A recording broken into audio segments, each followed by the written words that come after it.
Welcome to The Explainer. Today we're diving into a highly debated, incredibly consequential topic that hits right at the center of our lives and, let's be honest, our wallets. We're talking about the private hospital price cap debate. If you've been following healthcare economics lately, you know this is a rapidly evolving story, and my goal today is to give you a really clear, structured breakdown of exactly what's going on here. We're going to unpack the arguments, look at the policies, and understand the deep divide separating policymakers and healthcare leaders.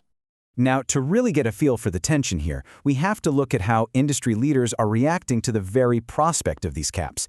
Listen to this. Wise minds will think otherwise. That is a direct statement from Abhay Soy, the chairman of Max Healthcare. It's a powerful, pretty provocative statement that instantly sets the stage. It tells us that from the perspective of the healthcare industry's top executives, capping prices isn't just some simple regulatory tweak, it's a fundamental shift that they are deeply opposed to. And honestly, that hits on the absolute core conflict of our explainer today. Are price caps the cure, or are they a brand new disease? It's a fascinating puzzle. On one hand, you have the incredibly urgent need for patient affordability. On the other hand, we have the absolute necessity of healthcare industry growth and sustainability. So how exactly do we balance those two realities? To answer that, here's our roadmap for today. First, we'll look at the healthcare price debate. Then, in Section 2, we'll define hospital price caps. Third, we'll examine how the industry pushes back. Fourth, we'll map out quality versus cost. And finally, we'll look at the road ahead. All right, Part 1. The healthcare price debate. Let's set the stage for this pricing controversy. Right off the bat, it is so essential to recognize how government regulations directly impact this entire ecosystem. It's a critical intersection of public policy, business economics, and actual patient care. We aren't just looking at a simple financial dispute over a single bill. We're looking at a deeply complex web where a single regulatory decision ripples out to affect how hospitals are funded, how doctors are paid, and ultimately, what kind of care you receive when you walk through those emergency room doors. It's a massive, high-stakes balancing act. Moving on to Part 2, defining hospital price caps. What does this regulation actually mean on the ground? Okay, so at its core, a price cap is basically a government-mandated upper limit placed on the prices that private hospitals can charge for medical services and procedures. Simply put, think of it like a legal ceiling. If a specific surgery currently costs X, a price cap means the government steps in and says, nope, legally you cannot charge more than Y. It is a very direct, regulatory intervention into the open market pricing of private healthcare facilities. So why are policymakers pushing for this? Well, the primary goal is pretty straightforward. It's your wallet, affordability.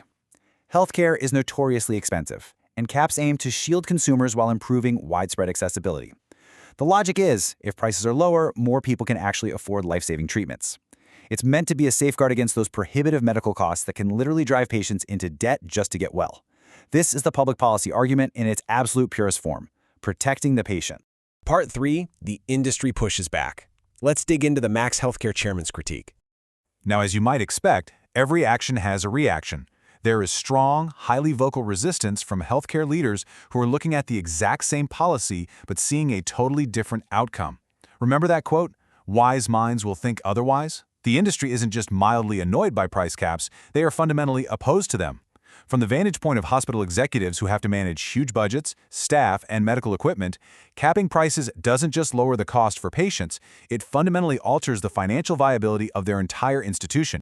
And they have a few very specific warnings about this. First, they argue it threatens to completely stifle medical innovation.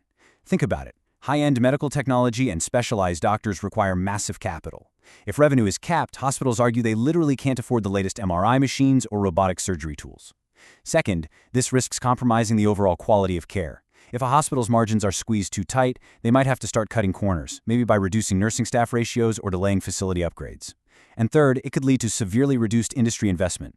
Healthcare relies heavily on investors to build new wings, open new clinics, and expand capacity.